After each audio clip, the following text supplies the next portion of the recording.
Hay 4 lugares en la Biblia que pueden ser el resumen de todo el plan de salvación de Dios.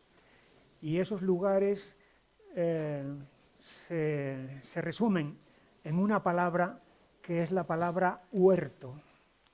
Huerto, hay 4 ocasiones diferentes en la Biblia en la que la figura del huerto aparece y allí suceden cosas que son verdaderamente trascendentales.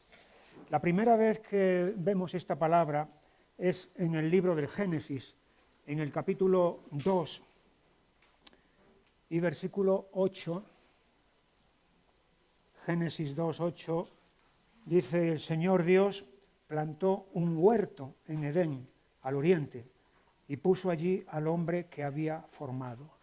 Aquí esta es la primera ocasión, entonces, este es el primer huerto en la Biblia, y llama la atención el sitio donde estaba puesto este huerto, un huerto en Edén.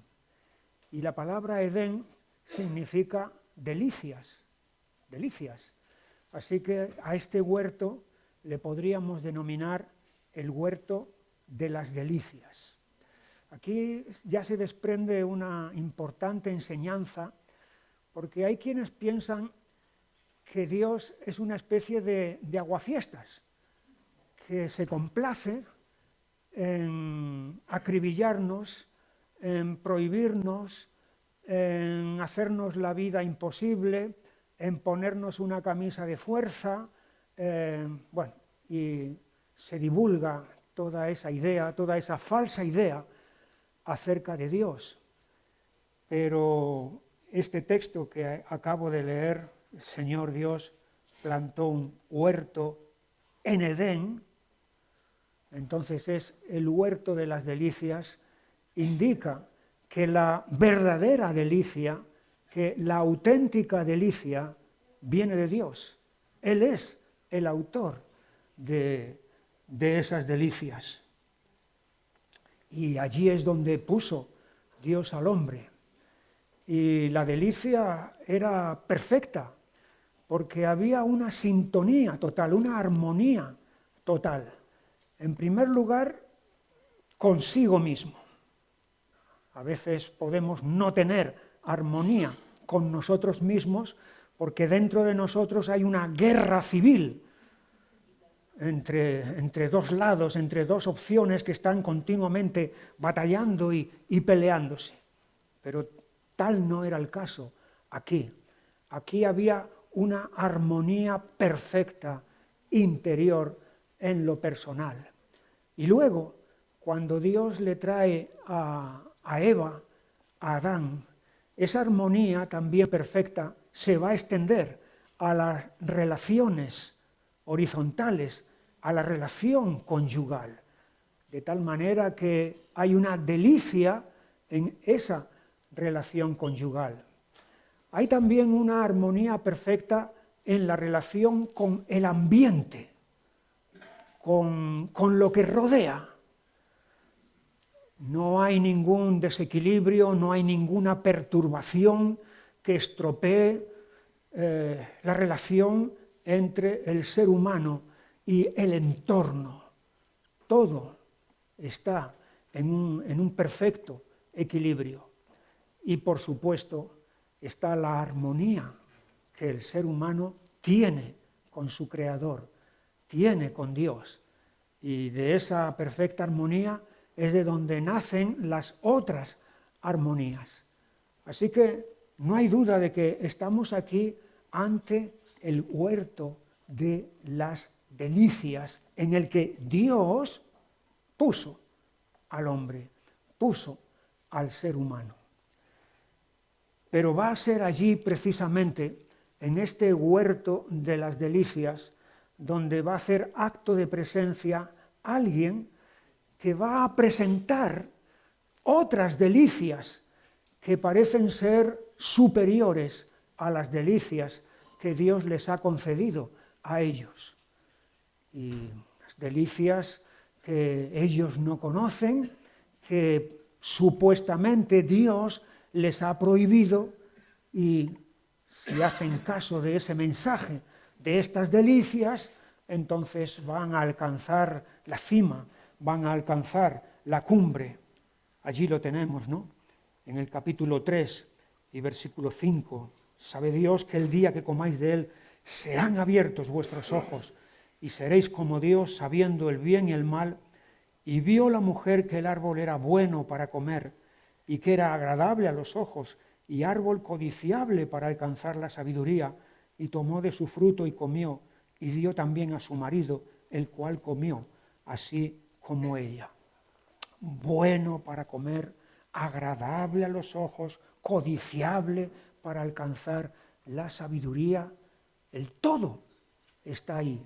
Las delicias máximas parecen estar ahí. Sin embargo, sabemos lo que ocurrió, que todas aquellas supuestas delicias se convirtieron en la perdición y en la ruina. Detrás de todo aquel señuelo, detrás de toda aquella envoltura bonita, se encontraba un veneno fatídico, un veneno mortal. En la película de Narnia, no sé si la habéis visto, pero ahí está como la reina malvada, la reina perversa, le ofrece al niño, a Edmund, delicias turcas, el dulce ese, que es muy famoso. Entonces, como comienzo de algo que va a venir después, que va a ser mucho mayor, mucho más grande. Finalmente, la trampa de las delicias turcas se va a convertir en una verdadera trampa, porque el niño ese va a quedar esclavizado a esa reina malvada. Y lo que hizo C.S. Lewis, el autor de la novela que fue llevada al cine, fue precisamente ilustrar todo este engaño de esas supuestas delicias que finalmente lo que traen es la ruina y la perdición. En el Museo del Prado, en Madrid, hay un cuadro muy famoso de El Bosco que se titula El jardín de las delicias. Es un tríptico, o sea, es un cuadro que está formado por 3 tablas. En la primera tabla vemos la escena en la que Dios presenta a Eva, a Adán. Todo está perfectamente en armonía. En la segunda tabla presenta el pintor una escena describiendo este mundo en su estado actual, en su estado caído, con todas sus codicias, todas sus pasiones, todos sus deseos, sus luchas, sus guerras, conflictos, etc. Y la tercera parte del tríptico muestra el infierno. Allí, con todos los demonios, todo oscuro, todo tenebroso, es la perdición. Y es precisamente el mensaje del cuadro, indica cómo todo empezó con el jardín de las delicias, para finalmente, por medio de todas esas delicias engañosas, acabar en la ruina y en la perdición. Primer huerto, el huerto de Edén, el huerto de las delicias.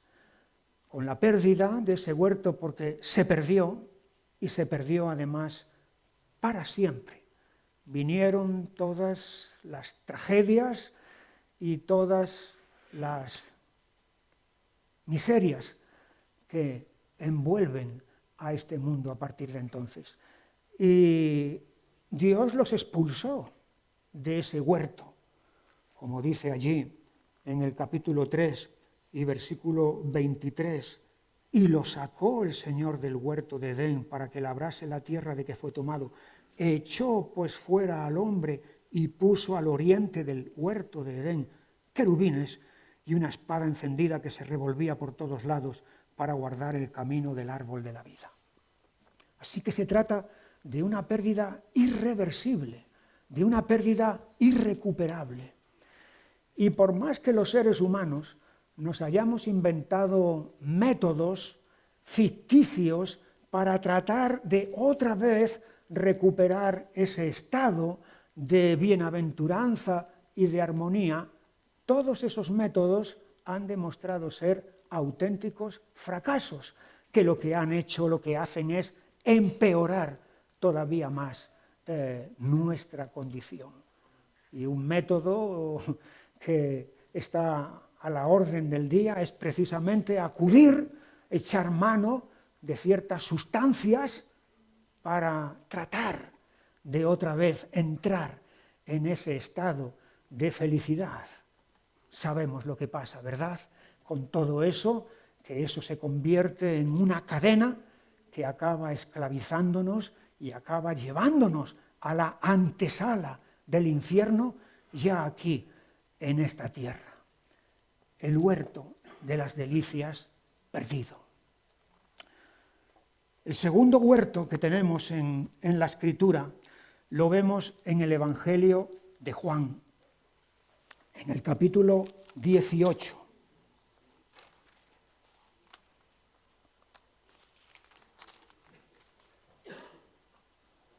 y versículo 1. Juan 18:1 dice: habiendo dicho Jesús estas cosas, salió con sus discípulos al otro lado del torrente de Cedrón, donde había un huerto, en el cual entró con sus discípulos. Aquí tenemos el segundo huerto. Y a este segundo huerto yo le llamo el huerto de la pasión. Porque aquí, en este lugar, en este huerto, es donde va a dar comienzo la pasión de Jesús. O sea, el sufrimiento de Jesús que va a terminar en su crucifixión y en su muerte. En este huerto es donde tiene desarrollo la agonía, la batalla que Jesús libró. Una agonía y una batalla como no se ha librado, como nadie más la ha librado. Miguel de Cervantes, el autor del Quijote, que peleó en Lepanto y allí fue donde quedó lisiado de su brazo, dijo que Lepanto fue la ocasión más alta que vieron los siglos, como diciendo aquello fue la batalla más importante, porque los turcos, la armada turca, fue derrotada y las armas cristianas salieron vencedoras, la ocasión más alta que vieron los siglos. Pero Miguel de Cervantes, claro, él participó en la batalla y había que darle a aquello muchísima importancia, pero ni de lejos Lepanto fue la ocasión más alta que vieron los siglos. La ocasión más alta que vieron los siglos fue la que aconteció en este huerto de la pasión, en la que Jesús sufrió, comenzó a sufrir en un grado tan profundo y tan extremo como ningún otro ser humano jamás pueda haber experimentado todas las consecuencias de la desobediencia, del pecado, de la caída que aconteció en aquel huerto de las delicias. De tal manera que nuestras delicias engañosas se convirtieron para Jesús en fuente de sufrimiento. Este huerto tenía un nombre, tiene un nombre, que es Getsemaní, el huerto de Getsemaní.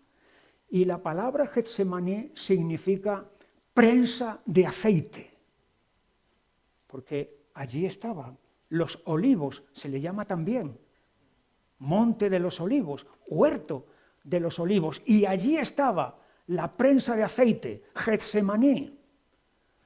En esa prensa eran donde las aceitunas eran aplastadas, eran comprimidas, como supongo que se sigue haciendo hasta el día de hoy, para poder extraer de ellas ese precioso y caro líquido que es el aceite. Y el alma de Jesús, aquí en este Getsemaní, entonces va a ser sometida a toda la presión que se pueda imaginar, de tal manera que de allí es de donde va a manar la fuente de nuestra salvación, el huerto de la pasión. Es un huerto en el que Él nos está sustituyendo, está pasando por lo que nosotros tendríamos que haber pasado, lo que nos correspondería por ley de pasar. Él lo asumió voluntariamente, porque a Él no le correspondía nada de esto. Sin embargo, por amor a nosotros, Él se va a hacer cargo de toda esta agonía y sufrimiento. La palabra agonía es la que emplea Lucas al describir estos momentos terribles para Jesús. La palabra agonía es una palabra que ha derivado en algo que no refleja exactamente el significado original del término, porque el significado original del término agonía es lucha, pero con el transcurso del tiempo y de los siglos, la agonía sirve para definir el estado de aquel que ya está en el trance final y que prácticamente la lucha la ha perdido, ha sido derrotado. Pero no es ese el significado auténtico. Agonía es lucha en toda su intensidad. Y esto es precisamente lo que Jesús va a experimentar en este huerto de la pasión, en este huerto que se llama Getsemaní, que es antesala de lo que a continuación viene, del tercer huerto que a continuación aparece. Y lo tenemos aquí en este mismo Evangelio, en el capítulo 19,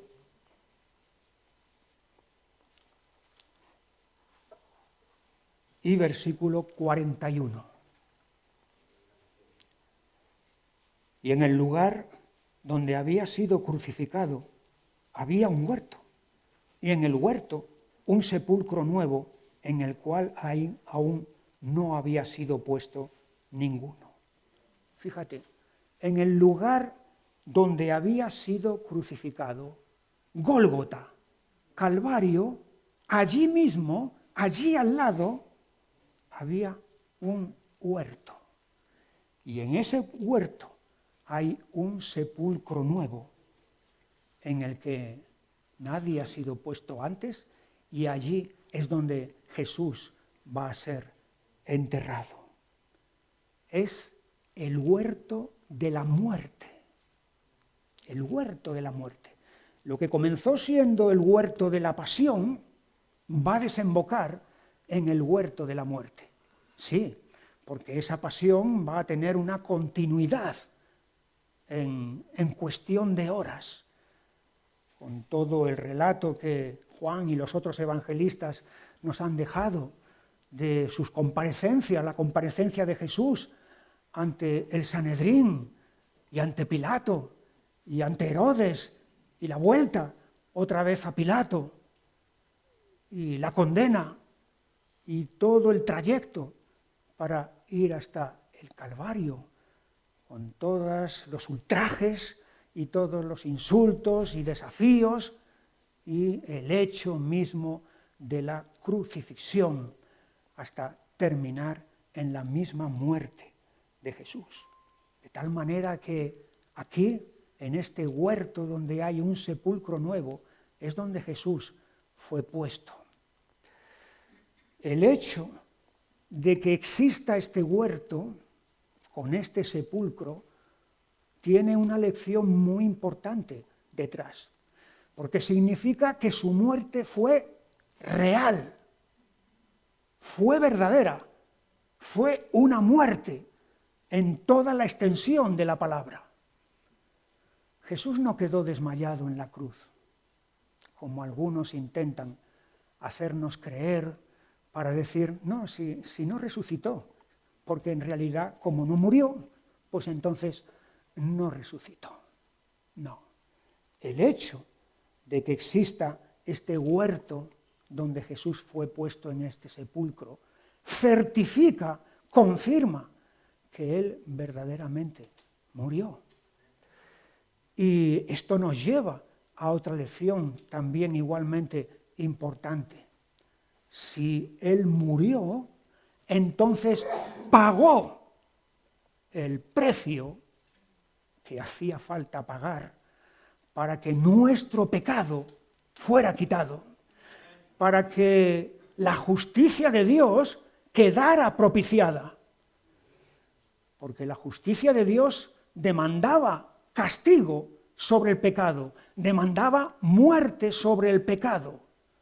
Si Jesús muere y no tiene pecado personal, significa que está llevando el pecado de otros, significa que está llevando el pecado nuestro, y por lo tanto indica que la paga del pecado ha sido satisfecha y la justicia de Dios ha quedado satisfecha también con esta muerte de Jesús. Qué importante es el hecho de que Jesús fuera sepultado. Fuera sepultado. Porque como digo, es la última consecuencia de que verdaderamente ha habido muerte por medio. Y fíjate el detalle, en el huerto un sepulcro nuevo, un sepulcro, por así decirlo, aparte. Pareciera que la muerte de Jesús es una muerte más en la historia de la humanidad. Desde la caída de Adán, cuando hace acto de presencia la muerte, todos los descendientes de Adán han experimentado la muerte. Jesús ha experimentado la muerte, luego entonces su muerte es una más. Pero no, su muerte es una muerte aparte, una muerte totalmente diferente, porque es la muerte del único ser humano justo que ha vivido en esta tierra. Por lo tanto, su muerte no es consecuencia del pecado, de su pecado personal. Es la muerte del único ser humano plenamente inocente que ha habido en esta tierra. Y como es una muerte única, es una muerte diferente, aparte de todas las demás, es una muerte que está señalada por ese sepulcro nuevo, ese sepulcro diferente, ese sepulcro aparte, un sepulcro reservado solamente para Él. Él va a estrenar ese sepulcro como indicación de que estamos ante alguien que no comparte con nosotros nuestra condición pecaminosa. En el sepulcro en el huerto, un sepulcro nuevo, en el cual aún no había sido puesto ninguno. De tal manera que no cabe duda, no puede caber ninguna duda de quién es el que sale de ese sepulcro. Si no había nadie en ese sepulcro y es Jesús el que es puesto en ese sepulcro, no cabe duda de que cuando ese sepulcro queda vacío, el que ha salido del sepulcro es Jesús, porque nadie más había allí.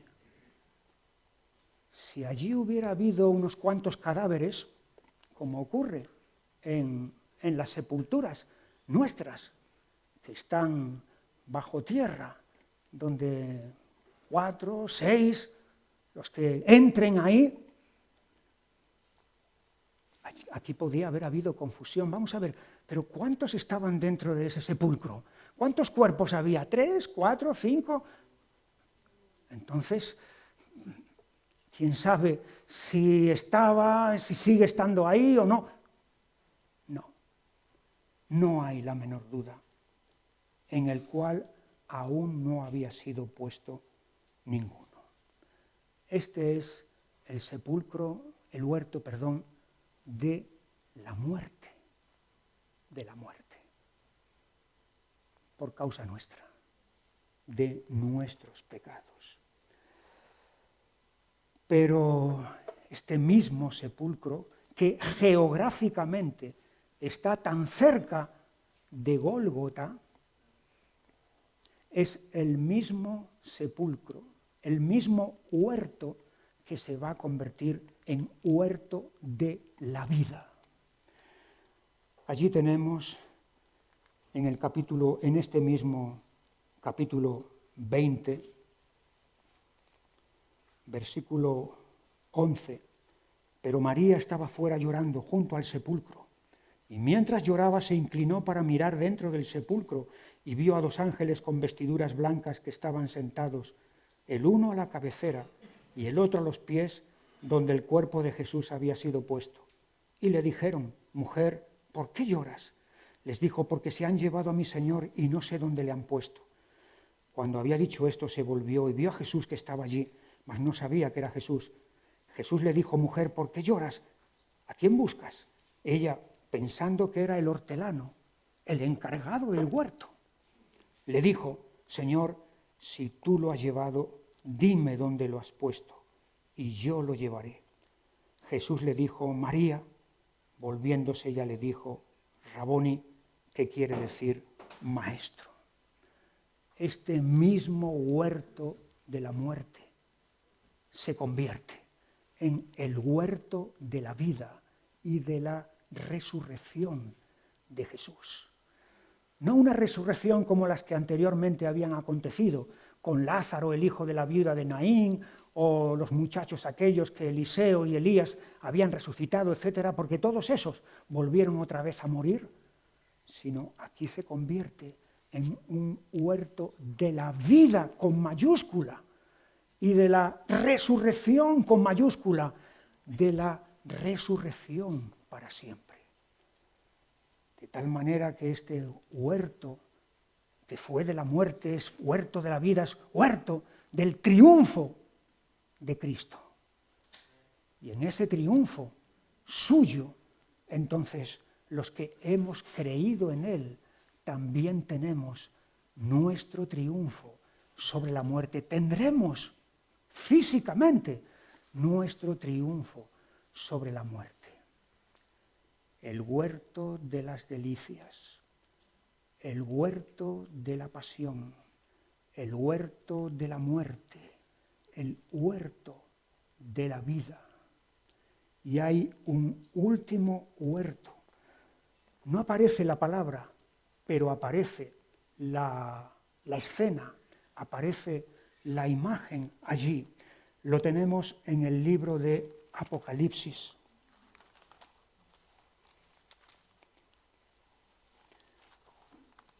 En el capítulo 22 y versículo 1. Después me mostró un río limpio de agua de vida, resplandeciente como cristal, que salía del trono de Dios y del Cordero. En medio de la calle de la ciudad y a uno y otro lado del río estaba el árbol de la vida, que produce 12 frutos, dando cada mes su fruto, y las hojas del árbol eran para la sanidad de las naciones. No aparece la palabra huerto, pero la escena del huerto está presente aquí, porque hay un río y hay un árbol. Río y árbol es precisamente lo que había allí en el primer huerto de las delicias. Hay una diferencia, y una diferencia radical. En el primer huerto estaba el árbol de la vida y estaba el árbol de la ciencia del bien y del mal. Es decir, estaba la posibilidad de pecar en el primer huerto. Existía la posibilidad de pecar, no la necesidad de pecar. Cuidado, una cosa es la necesidad y otra es la posibilidad. Quedaba en la voluntad de ellos, de Adán y Eva, que esa posibilidad de no pecar permaneciera y siguieran así en ese estado de inocencia y de justicia. No tenían la necesidad de pecar. Si lo hicieron, fue porque ellos deliberadamente, voluntariamente, escogieron eso. En aquel huerto había la posibilidad de pecar. Pero en este huerto de Apocalipsis no existe el árbol de la ciencia, del bien y del mal, solamente existe el árbol de la vida. Es decir, no hay la posibilidad de pecar y de que se produzca otra vez una caída y una catástrofe, de tal manera que otra vez hay que volver a empezar de nuevo. No. Aquí no hay tal peligro, aquí no hay tal cosa. Aquí se trata de una libertad perfecta en la que los redimidos están en plena sintonía, en plena comunión con Dios. Y todos sus afectos, todos sus deseos, todos sus pensamientos, todas sus facultades están plenamente centradas en Dios. De tal manera que el pecado y la posibilidad del pecado están fuera, han quedado para siempre, fuera totalmente del escenario. Este es el huerto, podríamos denominarlo, el huerto de las delicias. Pero mientras el primero era el huerto de las delicias terrenales, este es el huerto de las delicias celestiales. El huerto de la bienaventuranza celestial. Un río limpio de agua de vida, resplandeciente como cristal. El agua es símbolo muchas veces en la Escritura de la bendición de Dios. De hecho, yo creo que estamos aquí ante una escena que es trinitaria. La Trinidad está aquí presente. El río limpio de agua de vida, símbolo del Espíritu Santo. El trono de Dios y del Cordero. Padre, Hijo y Espíritu Santo están aquí, en este escenario de este huerto de las delicias celestiales. Y allí está el árbol de la vida. Versículo 3. Y no habrá más maldición, y el trono de Dios y del Cordero estarán en ella, y sus siervos le servirán. Fíjate la referencia en cada ocasión al Cordero. Es una referencia a Jesús, evidentemente, pero es una referencia a Jesús inmolado, muerto, sacrificado por nosotros. O sea, si existe, y existe, este huerto de las delicias celestiales, es únicamente gracias a la inmolación, a la entrega voluntaria de Jesús por nosotros. Porque su muerte, además de ser una muerte, la única muerte del justo con mayúscula, fue la única muerte voluntaria en la historia de la humanidad. Los hombres, no escogieron lo que iban a hacer con Jesús, no decidieron, no tuvieron la última palabra sobre lo que iban a hacer con Jesús, sino que fue Él mismo quien escoge y decide que se entrega a la muerte. Él no fue la víctima de una maquinación o de un complot que finalmente lo rodeó y acabó con él, sino que Él es el que soberanamente decide entregarse a la muerte. El único ser humano que ha efectuado eso. Porque ni siquiera un suicida escoge la muerte. Un suicida lo que escoge es el momento de su muerte y la manera de su muerte, pero no la muerte en sí. Porque la muerte le va a llegar. De una manera, de una forma u otra, finalmente le llegará. Así que el suicida no escoge la muerte. Pero aquí tenemos al Cordero, al que ha escogido deliberadamente morir por nosotros, para que pueda existir este huerto de las delicias celestiales. Estos huertos que van de Génesis a Apocalipsis son el esquema, son el resumen del plan de Dios de salvación. Ha habido una perdición. Ha habido una perdición en la que nosotros estábamos en Adán. Nosotros, cada uno, estábamos en Adán porque Él es nuestra cabeza. Pero no solamente es que estábamos en Adán, sino que luego nosotros personalmente, cada uno de nosotros, hemos escogido, hemos decidido seguir en los pasos de Adán. Y por eso aquel huerto se ha convertido. La técnica, la tecnología. Por eso aquel huerto se convirtió en lo que se convirtió. Pero gracias a Dios por la obra perfecta de Cristo, para salvarnos, para limpiarnos, para que nuestros pecados queden perdonados para siempre, para que por su muerte y por su vida nosotros tengamos una esperanza firme y gloriosa en esta escena. Y es llamativo que dice en el versículo 4, verán su rostro y su nombre estará en sus frentes. Lo que era el imposible de los imposibles, que consistía en ver a Dios cara a cara, ningún ser mortal, ningún ser humano podía aspirar a eso, porque sería imposible, irresistible, contemplar a Dios en toda su majestad y grandeza y santidad.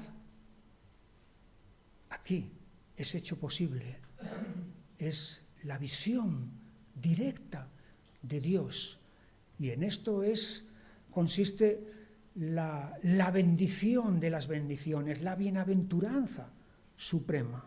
Verán su rostro y su nombre estará en sus frentes como señal de propiedad, de que le pertenecemos a Él, de que somos suyos y somos suyos para siempre.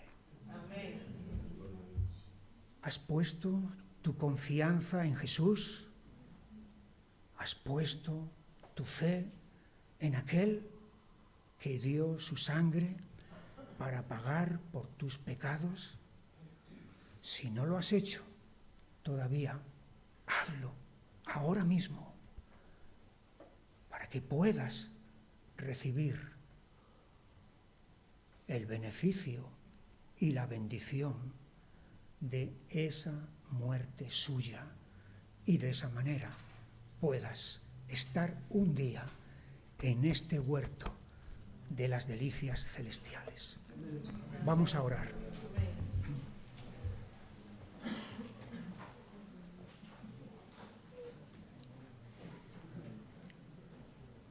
Señor y Padre, te damos muchas gracias en esta mañana por poder estar delante de ti.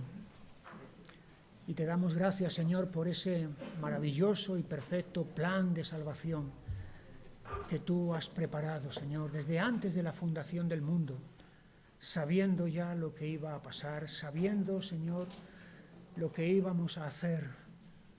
Tú, Señor, preparaste ese plan maravilloso y perfecto para que un día podamos estar contigo, Señor. Y yo te pido ahora aquí, por quien pueda ver en esta sala o fuera de esta sala, que todavía no ha confiado en ti, Señor, no ha puesto su fe en tu sangre para limpieza de sus pecados, para que pueda hacerlo ahora, en el nombre de Jesús. Amén.